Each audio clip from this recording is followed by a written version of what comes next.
Hola amigos, ¿todo bien? Una vez más estamos juntos para el estudio de la palabra de Dios. Hoy, el juicio final. Recuerda que en el estudio anterior estudiamos sobre el santuario. Y ahí vimos que Jesús murió en la cruz, resucitó al tercer día y después de 40 días, Él subió a los cielos. Así que Jesús subió al cielo. Él entró en el lugar santo del santuario celestial. Pero de acuerdo con una fecha profética basada en Daniel 8, versículo 14, Jesús pasó del lugar santo al lugar santísimo, y ahora, en este momento, Jesús está en el lugar santísimo del santuario celestial, intercediendo por nosotros. Esta afirmación está en Hebreos 9 y versículo 24. Él comparece delante de Dios para interceder en nuestro favor. Ahora, ¿qué está haciendo Él exactamente ahora? Ahora Jesús está haciendo el trabajo ya del juicio, o sea, el juicio final ya comenzó y está dividido en tres partes. ¿Sabe? Algunas iglesias hablan sobre el juicio, algunas músicas populares y hasta música campestre también hablan sobre el juicio. Y existe un rezo que habla también sobre el juicio. Usted debe conocerlo. Voy a rezar un poco para usted. ¿Está bien? Bien. Creo en Dios Padre Todopoderoso. ¿La conoce?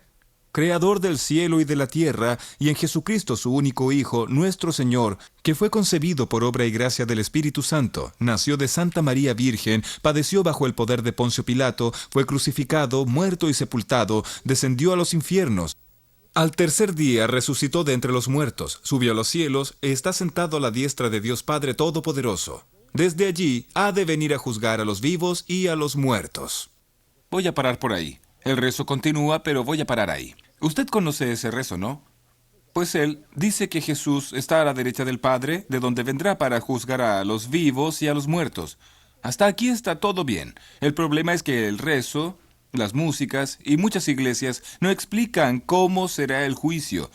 Y es justamente esa explicación que tendremos ahora en la palabra de Dios, en la Biblia. Vea lo que está escrito en 2 de Corintios capítulo 5, versículo 10. El apóstol Pablo, inspirado por el Espíritu Santo, dice así: porque es necesario que todos nosotros comparezcamos ante el tribunal de Cristo, para que cada uno reciba según lo que haya hecho, mientras estaba en el cuerpo, sea bueno o sea malo. En lo que me gustaría llamar su atención y destacar en este versículo es que todos nosotros compareceremos delante del tribunal de Cristo. Todos, ricos y pobres, reyes, gobernadores, presidentes, ministros, todos, personas blancas, personas negras, hombres, mujeres, personas de todos los niveles de la sociedad, de todos los tipos, de todas las posiciones, todos comparecerán en aquel día delante del tribunal de Cristo. O sea, en el juicio final, ningún alma escapará. Todos nosotros pasaremos revista delante de Dios. Y más, en ese juicio final no da para practicar soborno. O sea, si alguna persona es extremadamente rica y en la hora del juicio va a perder su salvación, y de repente ella resuelve hacer allí un soborno con Jesús y decir: Señor, ¿qué tal un cheque ahí? Un cheque especial para que me salves. ¿Sabe? Eso no existe. En el juicio de Dios, la justicia y el amor, y también la misericordia, triunfa. Estaría bien para la esfera humana. Para la esfera humana, como nosotros somos pecadores, llenos de defectos, puede suceder algún tipo ahí de soborno. Pero la verdad es que en el juicio de Dios, Dios es perfecto en todo lo que hace. Y si usted desea la salvación, es necesario prepararse a partir desde ahora. Y debe saber que delante de Dios no hay ninguna injusticia. O sea, nadie será salvo injustamente y nadie se perderá injustamente. La palabra de Dios dice que todos nosotros iremos a comparecer delante del tribunal de Dios. Y la pregunta es, ¿qué es lo que Dios va a juzgar? Exactamente, ¿qué será juzgado por Dios? Acompáñeme en este pensamiento. ¿Qué es lo que Dios va a juzgar? En ese momento, involucrando a todas las personas, a todos los seres humanos. Abra su Biblia en el libro de Eclesiastés, capítulo 12, versos 13 y 14. Repito para usted, capítulo 12. Abra su Biblia ahí, yo estoy haciendo lo mismo aquí. Está bien aquí. Capítulo 12. Vamos a leer solamente el versículo 14, el que dice: Porque Dios traerá toda obra a juicio juntamente con toda cosa encubierta, sea buena o sea mala. Todas las obras, juntamente con toda cosa encubierta, sea buena o sea mala. Venga aquí, acérquese. Aquí dice que Dios va a traer juicio a todas las obras. Puede acercarse más, venga más cerca. Mire, Dios va a traer al juicio todas las obras, y la palabra de Dios dice, hasta las que están escondidas. Dígame, ¿cuáles son las obras que nosotros acostumbramos a esconder? ¿Escondemos las buenas obras o las malas obras? Con certeza, las que nosotros más escondemos son las malas obras. Y ahí, ¿usted ya cometió algún pecado y lo escondió? ¿Existe algún pecado escondido en su vida que el pastor no sabe, que el líder de su iglesia no sabe, y que su familia no sabe, y que su marido no sabe, o su esposa tampoco sabe? ¿Alguna cosa que usted hizo y que después escondió, dejó escondido allí? ¿Sabe quién hizo eso en el pasado? Fue el rey David. El rey David practicó adulterio. Después mintió. Después mandó a matar al marido de aquella mujer y escondió ese pecado. Lo escondió durante mucho tiempo, hasta que un día el profeta Natán vino a visitarlo. Y al visitarlo, el profeta Natán le contó una historia, y después reveló a David que el pecado que él había escondido no estaba tan bien escondido, y ahí se cumple el texto de Jesús que dice, no hay nada encubierto que no sea descubierto, no hay nada oculto que no sea revelado. Y el profeta Natán miró a los ojos del rey David y le dijo, David, tú eres el hombre que cometió ese pecado. Y ahí David cayó de rodillas, arrepentido, confesó sus pecados a Dios y pidió perdón, y ese momento en que él se arrepintió está en el Salmo 51, cuando David dice, crea en mí, oh Dios, un corazón limpio, y renueva un espíritu recto dentro de mí. El juicio final envuelve a todos, y Dios va a juzgar todas las obras, inclusive aquellos pecados escondidos. Hoy, usted sabrá cómo actuar, qué hacer, para que en la hora del juicio reciba la absolución, el perdón, la salvación. Entonces vamos a analizar juntos todos esos detalles y qué hacer, cómo actuar delante del juicio. ¿Está bien? Entonces vamos a abrir la Biblia y vamos a saber detalles del juicio y a saber cómo debemos actuar. Acompáñeme, por favor. Acompáñeme aquí. Aquí está. Aquí dice que Dios va a traer juicio a todas las obras. Piense un poco. Desde que usted nació hasta ahora, ¿cuántas palabras ya dijo? ¿Cuántos pasos ya dio? ¿Cuántos pecados usted ya practicó? ¿Cuántas cosas buenas usted ya hizo? ¿Qué fue lo que pasó en su vida desde su nacimiento hasta ahora? Si el juicio final terminara hoy para usted, ¿usted estaría salvo o perdido? ¿Usted estaría con la salvación garantizada? ¿Qué cree usted? Piense. Es lo siguiente, si usted está en duda, si alguna cosa le preocupa, entonces cálmese. Nosotros vamos ahora a analizar esos detalles del juicio final. Primeramente, ¿quién es quién en el juicio final? ¿Quién es quién? ¿Quién es el juez? ¿Quién es el abogado de defensa? ¿Quién es el abogado acusador? ¿Quiénes son los testigos? ¿Y quiénes son los acusados? ¿Y cuál es la ley usada por Dios como norma en el juicio final? Vamos a saber quién es quién. Eso está todo en la Biblia, y yo lo invito a usted para que me acompañe en estas lecturas y saber entonces el diagrama del juicio. ¿Quién es quién en el juicio final? Para que usted entienda muy bien eso, es preciso saber que el juicio está dividido en 3 fases. La primera fase está en Apocalipsis 14, versículos 6 y 7. Abra su Biblia, Apocalipsis 14, versículos 6 y 7. Está aquí, vea. La primera fase del juicio dice así: vi volar por en medio del cielo a otro ángel que tenía el evangelio eterno para predicarlo a los moradores de la tierra, a toda nación, tribu, lengua y pueblo, diciendo a gran voz: temed a Dios y dadle gloria, porque la hora del juicio ha llegado. Y adorad al que hizo el cielo y la tierra, el mar y las fuentes de las aguas. ¿Entendió? En ese versículo, o en esos 2 versículos, encontramos, llegó la hora del juicio. Entonces aquí tenemos la primera fase del juicio, que es el juicio actual, presente, que sucede ahora. La segunda fase del juicio está aquí en Apocalipsis capítulo 20 y en el versículo 4. Aquí dice: Vi tronos y se sentaron sobre ellos los que recibieron facultad de juzgar. Y vi las almas de los decapitados por causa del testimonio de Jesús y por las palabras de Dios, los que no habían adorado a la bestia ni a su imagen, y que no recibieron la marca en sus frentes ni en sus manos, y vivieron y reinaron con Cristo 1000 años. Entonces aquí nosotros tenemos otra fase del juicio que ocurrirá durante los 1000 años. Y la tercera y última fase del juicio aparece aquí en San Mateo en el capítulo 25, Mateo 25, verso 31, hasta el 34, después el verso 41. Observe, Mateo 25, verso 31.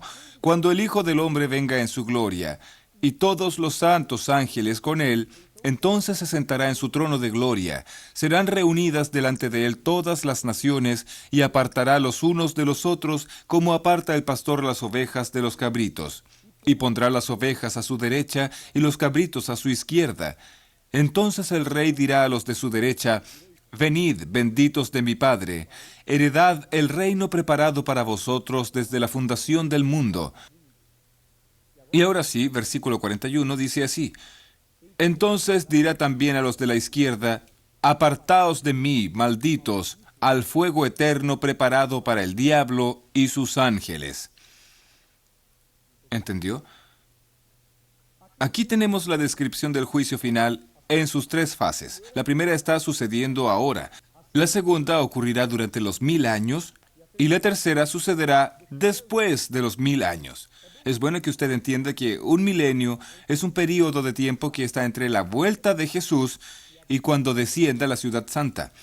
Esa descripción aparece en Apocalipsis capítulo 20. Cuando Jesús vuelva, comienzan a contarse los 1000 años. Y cuando descienda del cielo la ciudad santa, la Nueva Jerusalén, entonces estarán terminando los 1000 años.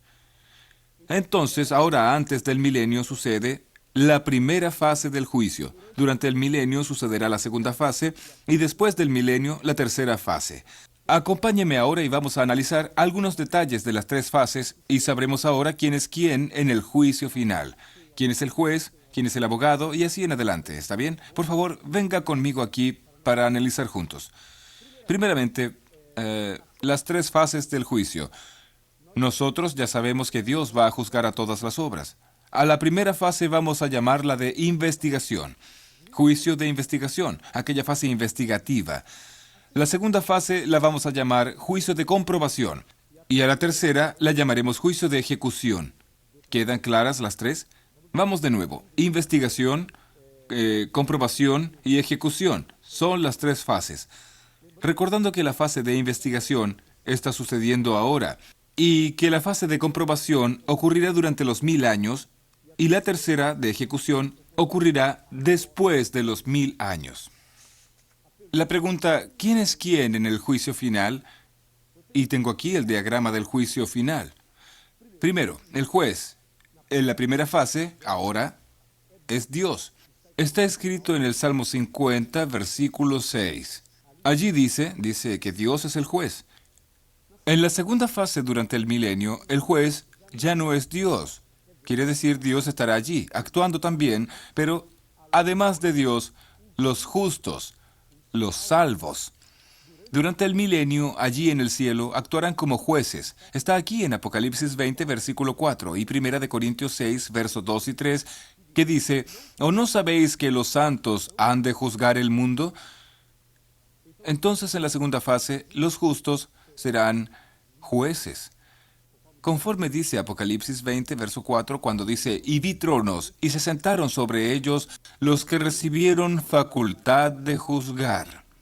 Entonces Dios dará autoridad de juzgar a un grupo de personas, y esas personas son los justos que fueron salvos y que estarán en el cielo durante el milenio. En la tercera fase del juicio, ¿quién es el juez? El juez será Jesucristo. Conforme dice Juan 5, versículo 22 y también 27. Allí dice: porque el Padre a nadie juzga, sino que todo el juicio dio al Hijo. Entonces, repitiendo, en la primera fase Dios es el juez, en la segunda fase los justos actuarán como jueces y en la tercera Jesús será el juez. Ahora, ¿quién es el abogado defensor en la primera fase? Primera de Juan, capítulo 2, versículo 1. Dice, ¿qué tenemos aquí en el versículo? Dice así: Hijos míos, estas cosas os escribo para que no pequéis. Y si alguno hubiere pecado, abogado tenemos para con el Padre, a Jesucristo el justo. ¡Qué bendición!, ¿no? Entonces Jesús es nuestro abogado, defensor, hoy en la primera fase. ¿Entendió? Dios es el juez y Jesús es el abogado en la primera fase. Y en la segunda fase, ¿quién será el abogado? En la segunda fase, recuerda, durante el milenio, no habrá abogado defensor. Y en la tercera fase, después del milenio, tampoco habrá. O sea, nosotros solo tenemos abogado para defendernos ahora, en la primera fase. ¿Quién es el abogado de acusación o acusador en la primera fase del juicio? En la primera fase del juicio, el abogado acusador es Satanás. Está en Apocalipsis capítulo 12, versículos 9 y 10. Yo voy a leer ese texto para usted. Apocalipsis capítulo 12, versículos 9 y 10. Dice así, el 9. Y fue lanzado fuera el gran dragón, la serpiente antigua que se llama Diablo y Satanás, el cual engaña al mundo entero.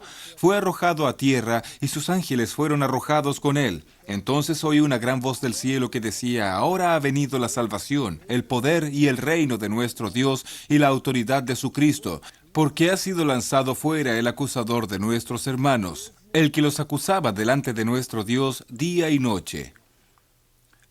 Por lo tanto, el acusador es Satanás. En la segunda fase, ¿dónde estará el acusador? Apocalipsis 20, versículos 1, 2 y 3 dicen, allí los versículos dicen lo siguiente, que el acusador durante la segunda fase, él estará preso. Va a descender un ángel que tiene la llave del abismo y va a encadenar a Satanás por 1000 años. Entonces, en la segunda fase, el acusador estará preso. Y en la tercera fase, Satanás vuelve para acusar por un poco de tiempo, es lo que dice el versículo 3 de Apocalipsis 20. Aquí dice claramente, y lo arrojó al abismo, y lo encerró, y puso su sello sobre él, para que no engañase más a las naciones, hasta que fuesen cumplidos 1000 años. Y después de esto debe ser desatado por un poco de tiempo. Entonces, después del milenio, en la tercera fase, Satanás vuelve como acusador, pero por poco tiempo. Ahora, ¿quiénes son los testigos? Los testigos del juicio final son los ángeles. Apocalipsis 5, versículo 11. Los ángeles. En la primera, en la segunda y en la tercera fase, los ángeles son los testigos. ¿Y quiénes son los reos? Claro que los reos somos todos nosotros. No hay duda. Pero en la primera fase del juicio, los que están siendo investigados, juzgados en ese proceso investigativo, son los cristianos, los justos, los hijos de Dios. Conforme dice aquí, Primera de Pedro 4:17. Está aquí, Primera de Pedro 4:17. Porque es tiempo de que el juicio comience por la casa de Dios. Y si primero comienza por nosotros, ¿cuál será el fin de aquellos que no obedecen al Evangelio de Dios? Entonces, ¿entendió? El juicio comienza por la casa de Dios, por la iglesia, por los cristianos, por los que sirven a Dios. Es lo que dice la palabra de Dios. Entonces, hoy, los cristianos están siendo juzgados. En la segunda fase del juicio durante el milenio, los impíos serán juzgados. La verdad, en la segunda fase del juicio, el juzgamiento es solo comprobación. Y en la tercera fase del juicio, todos oirán de Cristo la sentencia final. Los justos oirán de Cristo, venid benditos de mi Padre. Y los impíos oirán de Cristo, apartaos de mí para el fuego eterno. Y por último, la ley. ¿Cuál será la ley usada por Dios como norma para el juicio? Santiago, capítulo 2, del 10 al 13, dice que son los 10 mandamientos. Los 10 mandamientos es la ley usada por Dios como norma para el juicio. Si los 10 mandamientos son usados por Dios como norma para el juicio, yo pregunto, ¿qué decir de aquellos que no aceptan la ley, que no aceptan los 10 mandamientos? ¿Cómo será el juzgamiento de ellos? Por eso, es importante entender no solamente el diagrama del juicio, sino también la vida de obediencia que Dios espera de nosotros. Entonces, concluyendo este estudio, este pensamiento, entienda lo siguiente. En la primera fase del juicio, Dios es el juez. En la segunda fase, los justos. Y en la tercera fase, Jesús. En la primera fase, Jesús es el abogado. En la segunda y en la tercera, no habrá abogado de defensa. Y el acusador, en la primera fase, el diablo es el acusador. En la segunda fase, él estará preso. Y en la tercera, él vuelve como acusador. Los testigos son los ángeles en las tres fases. Los reos hoy son los justos y están siendo juzgados. En la segunda fase, los impíos, y en la tercera, todos. La ley usada como norma para el juicio son los 10 mandamientos en las tres fases. Me gustaría cerrar el estudio llamando su atención al siguiente punto. Hoy, Cristo es su abogado y el mío, pero un día Él será nuestro juez. Entonces aproveche ahora, ya que Jesús está delante del Padre, intercediendo por mí y por usted. Aproveche esta oportunidad para arrodillarse y clamar la misericordia de Dios, para confesar sus pecados, para pedir perdón por los pecados pasados, por los pecados presentes, y también por aquellos que usted escondió en algún momento. Confiese todo a Dios. Si usted no recuerda ningún pecado, pida perdón por aquellos que usted no recuerda, y la misericordia de Dios estará sobre usted. Y tenga la seguridad absoluta que cuando llegue el momento final de la historia, si usted es fiel, confiesa sus pecados a Dios, pide perdón a Dios y los abandona, y anda en comunión con Jesús, con certeza, usted será vencedor y victorioso. Yo creo eso. Y por eso lo invito ahora, ya que tomó esa decisión, a orar conmigo. Cierre sus ojos. Vamos a orar. Querido Padre Celestial, muchas gracias porque tú, Señor Jesús, eres nuestro abogado, porque Jesús intercede por nosotros. Muchas gracias por saber también que la sangre de Jesús nos purifica de todo pecado. Cuando llegue el momento de la decisión final de nuestra vida, que nosotros podamos estar preparados. Yo te entrego a esta persona en tus manos, en el nombre de Jesús. Amén.